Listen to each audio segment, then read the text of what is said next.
Hello, welcome to my channel. My name is Naomi, and so today I basically just wanted to talk about how God took my loneliness and gave me a baby. so, um, Let me just start from the beginning. The beginning of 2021, January 22nd of 2021 to be exact, I had just got freshly done with a relationship that was very toxic and did a lot of damage to like my self-worth, my self-esteem, my mental health, and all this other jazz, I should say. And I felt like really lost in this period, and so I made a post saying how I felt free though from that relationship because it was taking a toll on me physically and mentally because everything is energy, and we just was not in alignment anymore, and our energies was just battling each other, and even showed in other areas like during sex would be extremely painful for me with him because we was no longer energetically aligned. And so our souls were just like, look, I'm done. So that's what that was. And everything does happen for a reason. Like we was destined to break up. I made a post basically saying about that freedom, like I was saying, and two people had contacted me telling me congratulations, and basically they informed me that I would be meeting a husband, and I would be having a baby basically. And I was like, oh, really? Like, I was very excited because I've always wanted a family, especially coming from a toxic and broken family. I just wanted to be a part of something and feel like unconditional love. And being a mother is something I have always dreamed about. And like even in high school, when I was with my little high school sweetheart, we was literally like 16, 17. I was talking about having kids like right now and high school type shit. I don't know what was going on up here in this brain, but yeah, I just always wanted to be a mother. And even with that toxic relationship, he used to tell me like, oh, the only way I will like fully respect you or be nice to you is if you was carrying my child. And so I had that thought process of like, oh, if I get pregnant by this man, he will love me, he will accept me, he won't be so mean, he won't yell at me as much as he does. And so there was a period of time where I was trying to have a baby with this man, and it just wasn't in alignment because I think I low-key had a miscarriage. I don't know for sure, but I was like 2 weeks late probably for my period. And I took a pregnancy test, and there was a faint line. Like, I'm so serious, there was like a really faint line on that pregnancy test. But then like 2 days later I got my period, and it was like really heavy and like painful. It was one of like my worst periods, and it lasted longer than usual as well. So that's why I felt like it was probably a miscarriage. But to this day, I would never know because I never went to the hospital or anything like that. I just put some pads on and went about my business. But anywho's, so yeah, Psyche told me that I'll be meeting my husband and I'll be having a kid. So I kind of like dedicated my life to finding a husband. Didn't really go as planned. I was getting used and all this other jazz. So I was like, okay, I am just gonna go celibate. Because obviously I am meant to be a wife. I'm meant to have a family, and just dating in this pool was not it. So I went celibate, and I was celibate for about a year and 9 months. Yeah, because I had sex for the first time in July, and I went celibate November. So hold on, November, or July, August, September, October, November. So like a year and 7 months, something like that. A year and 9 months, a year and 7 months, around there, you know. That's how long ago I was celibate, and I was just very extremely lonely during that journey of being celibate. I was like just praying and praying for a breakthrough, for some friends, even some friends. Like at this period of my life, I was couch surfing with strangers for like a year. Just literally like with people I didn't even know. I just met them randomly, and they was like, "Yo, you can stay with me if you don't have nowhere to go." Like, you know, and there was always something after something. Like something kept coming up. Either I got kicked out of one person's place, or someone was moving. Oh, I got in an argument with this person. Like I just kept having to move, and like I felt like was in alignment, because every time one person would kick me out, before I even touched the street, I would bump into someone and they were like, "Oh, you can stay with me." Like we would click instantly, and it was just a cycle of that happened a good like 3 times before I ended up staying with my step aunt in San Diego. So here in San Diego, when I was living with my step aunt, I was also like just extremely lonely. Like I ended up quitting my job because I was having panic attacks at my job, and I just wasn't like, I feel like the isolation of just being lonely and just wanted some friends was just had a mental toll on me. And so my auntie though, after I quit my job a few months after, she was not having it, and she was just like, "Okay, look it, you're sleeping on my couch, you ain't got no job, like we need to get it together." So she basically gave me like a time frame, like, "Oh, you have until like April 15th to get a job, or you gotta go," basically type shit.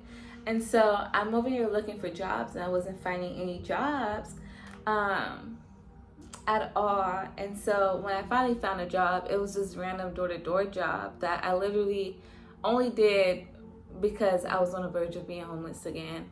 And so she just said get a job, and it didn't really matter like what job. So I just got that job just to, you know, buy time.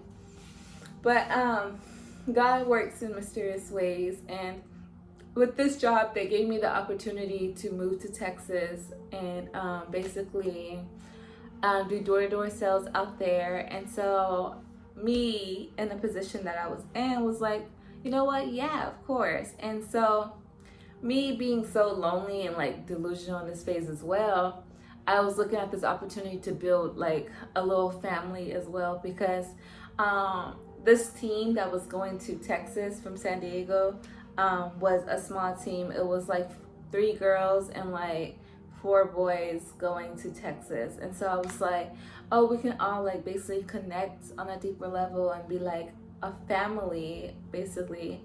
And so also, let me rewind a little bit. Before this, I am like really like deep into like spirituality and like things like that. So I believe in like setting intentions and just being intentional with things as well. And so a few months prior to that, I wrote a letter to God basically stating that I want a family, and I just want to feel accepted, and I want to feel safe, and I want a home, and you know, just stuff like that. Like I wrote this on a letter, and I folded it up, and then I went to a park. I walked all the way to a park, and then I buried it under a tree basically, just giving it back to like Mother Nature.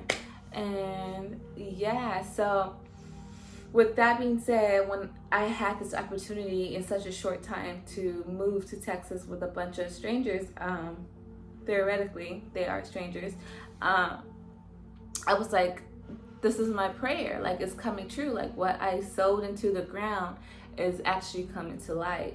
And so once we get to Texas though, the vibes wasn't like really there. Like I felt lonely even in a house full of people, so I didn't really go out my room that much, because like I'm really good at like feeling energy and just like, you know, tuning in energy. And it's just something about my roommates at that time didn't feel like genuine. Like I didn't feel safe in their energy, and I to this day I don't know what it was, but later on, it resonated for why I felt that way. Like they were off, and once I lost my job, it really showed. Like they showed their true colors. But it was going back.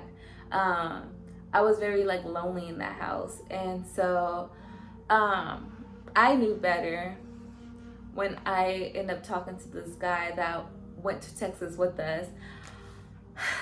So going back into, I think everything is a sign, and that everything happens for a reason in the grand scheme of things.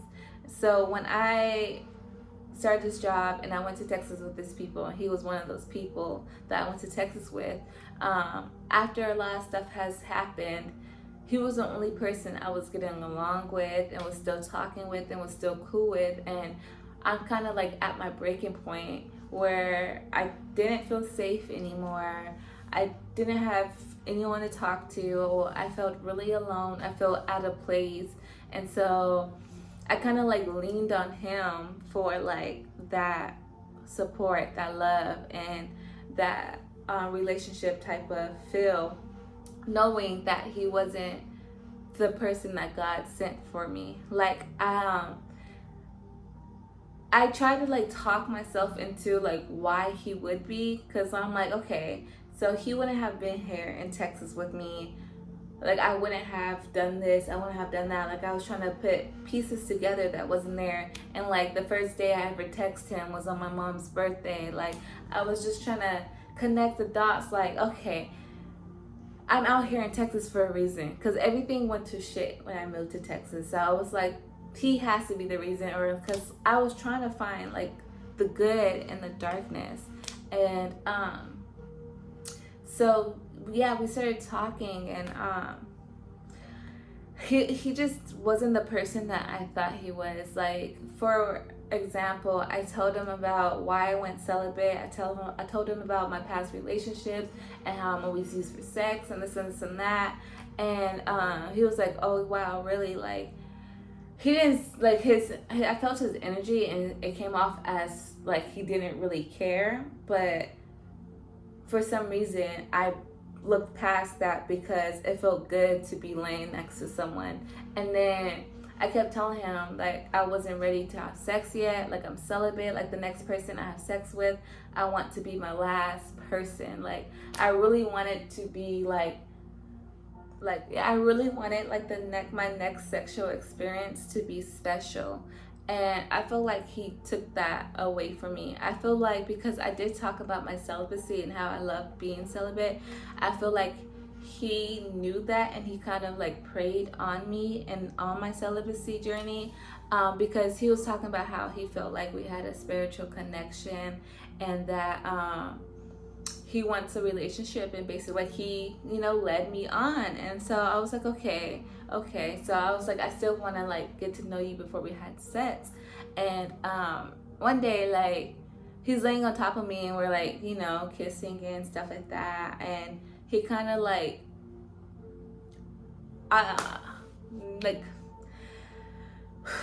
he kind of like forces me to have sex with him. Like he just keeps begging me and begging me and begging me, and he's on top of me, and like he already has his thing on out, and I'm wearing shorts, and he just like keeps pulling them to the side and keep trying to insert me, and I just keep telling him like I'm not ready.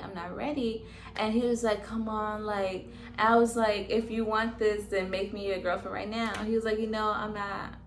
He basically said no. I don't know exactly what he said, but I was like, then get off of me. And he wouldn't get off of me. He's like, come on, like, and he just kept like pressing his junk on me more and more, and I felt like the pressure of it, and I felt scared in that moment, because as a woman who has been sexually assaulted multiple times since the age of 6, you kind of go in fight or flight mode, and that's the energy that I was in. And so I was just like, fuck it, and I just let go, and I let him insert me. And this is how I know, like, energetically we wasn't in line that well, because it did hurt. And I originally thought the sex was just hurting because I haven't had sex in over a year. So I was like, okay, she's just tight, but no. And then I felt like I had to be with him. Like I kind of talked myself into like, okay, you already had sex with him, you broke your celibacy to him, so like, be loyal to him, like trying to make this work, because he was saying how he wanted to be in a relationship with me. So I was like, okay. So like every time he came over, he kind of just like force me to have sex with him or force me to cook for him, and like he's kind of just using me as his little servant or like a little toy. And like this was going on for about a week until I found out like he had a girlfriend this whole entire time, and his intentions was never to be with me but to use me for sex. And I was so like upset and I was so hurt, and so I completely cut him off. So literally we had sex probably 6 times, like once every day, for like 6 days straight. And so I cut him off, and then literally 2 weeks later, on exactly day 28, oh, backtrack, this man actually forced me to have sex with him on my period. Like that's how, like I feel like he's like mentally, like he has a very dark spirit to him that I later started feeling. Like the more we did it, the more and more drained I started feeling. And like I feel like he was literally like sucking my life force energy out of me every time we had sex. And I was over it. And like one day I was like, I'm tired of having sex. And he got so mad and he stormed out. I was like, oh, okay. And then later on he texted me and was like, oh, I don't think this is working out, da da da da. Like he kept gaslighting me. Like every time I was telling him that I didn't want to have sex and this and that, he got mad at me. And I was so like lonely. I will fight for him a little bit. Like I'm like, no, like I'm just saying, like it hurts, like I'm uncomfortable, and every time it's like I don't want to fight, like, you know. So but like I was saying, I feel like he just has a super dark energy to him. But anywho's, literally exactly day 28 when I'm supposed to start my period, I just woke up and I knew I was pregnant. For some reason I just felt like I had like anxiety the whole day. Like I just felt butterflies in my stomach, and I was like, fuck, I think I'm pregnant. Like period wasn't even missed yet. I was like, I'm gonna wait at least 2 days just in case I'm wrong. And so the next day, still no period. And so the next morning at like 6 a.m. I walked to the HEB to get a pregnancy test, and I was pregnant. And I was like, fuck. Like my heart dropped and my heart sank. And at first, when I first experienced this, I was angry. I was so mad because I felt like I was doing everything right. Like I was being celibate, I was praying, I was doing everything that I thought I needed to be doing, but somehow still ended up in a spot where I'll basically be a single mother, or like I'm basically still single now. I am pregnant. And at first I was like, oh, if I'm pregnant, I'm gonna get an abortion or stuff like that. Like I told him that, and then he was all about the abortion. And then I thought about it, and I really let it sink into my spirit. And I was like, wait, Naomi, you've been literally praying for a kid. Like you've been literally asking God for a family and praying and praying and praying for a family. What do you mean you're gonna get an abortion? Just because it's not how you planned it to be and how you wanted it to be doesn't mean it wasn't meant to be. Doesn't mean like this child is your child, like no one else's, and him or nobody else can take that away from you. Like everybody makes mistakes, but your mistakes lead you to your greatest promise, to who you are going to become in the future. So I really had to sit with myself, and I was like, no, fuck that, I'm not getting an abortion. And so at first, I was angry, I was pissed, so I was being a bitch to him, telling him how he's not gonna be in our life, he's a deadbeat, he's this, he's that, cussing him out. Like I was calling him the devil, I called him a gay demon, because he does give off feminine energy, so I was calling him gay, and this and this. Like I was just being messy, but just because I wanted him to feel the hurt that he made me feel. And then, so I was just always talking shit. Every time he texted me, I was like, shut the fuck up. Like, you're this, you're that, you're this. Like, I was an angry black woman. Like, I'm not even gonna lie. And after a while, it became just fun. Like, every time he texted me, I just started talking shit just because it was something to do. And it was so fun. But anywho, I digress. But once my baby came, I did send him pictures of her, and I just wanted him to see how beautiful she was. And I wanted it to click in his head like, oh wow, I helped create this. Let me want to be in her life. Let me step up as a man and be there. But that never happened. Every time I sent pictures, he just be like, oh, it's so cute. Look at my tinky tink, this and this and that. But he has never, not one call to see her, not one FaceTime, not one nothing. And I expressed this. He was like, well, you have my number blocked. I was like, well, you can call on Facebook Messenger. He was like, oh, I don't use this app like that. So I was like, okay, cool. I'll unblock you on regular text message, and then I will block you on Facebook because I just don't want him to have access on every avenue. And so he still never FaceTime, he never called, he never brought her not one thing. And then one day he was just like, yeah, you have guy friends and you this and that, I don't even want to be in her life. And I cussed his ass out because he basically said he didn't want to be in my baby's life. So I was like, you know what? Fuck you and everything you got going. You're pathetic. You're a waste man. And you're just a horrible human being. And I blocked him on everything, and I haven't talked to him since. And my baby's literally about to be 7 months. And so now it's just me and my baby. And my baby is my biggest blessing. When I tell you, I love her with my whole entire heart. And yes, I'm doing this by myself, and yes, it's super hard and it's super scary. But when I tell you God has his hand over my life, like I can genuinely feel it. Like I haven't worked since I was pregnant, and my bills has been paid every month, and I don't have a job. I don't, and everything has always been taken care of. And I can tell like God's hand has been on my life since the day I got pregnant, because during that time I was living in Texas with, I'm still in Texas, but when I was living in Austin with those roommates and we wasn't getting along, they were threatening me while I was pregnant. They took away my bed while I was pregnant, so I was sleeping on the floor for like a day, and then I ended up sleeping on the couch. They ended up trying to sue me for $3,000. The case did not go through. Like there was so many odds against me when I first got pregnant, and I rose above every single one. And I just want to thank God. Like it was nobody but God. And I know like eventually I will still find my husband, because like I said, the psychic lady never told me what order it was in. She just said she see me with a little girl and she sees that I have a husband. And I got my baby girl, and I don't regret it at all, and I'm very grateful. But I'm just saying the story because in my most loneliest, darkest time ever, where I felt like everything was falling apart, God made it come together in like the most beautiful, unexpected way. Like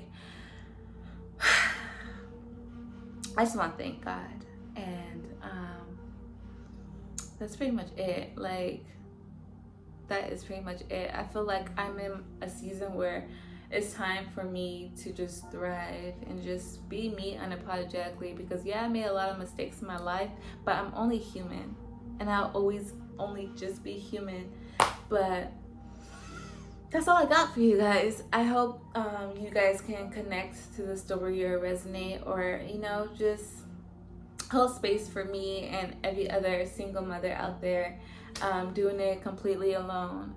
I'm grateful for this journey though. I wouldn't change anything about it. Other than that, guys, like, comment, subscribe, and have a great, beautiful, blessed day. Bye.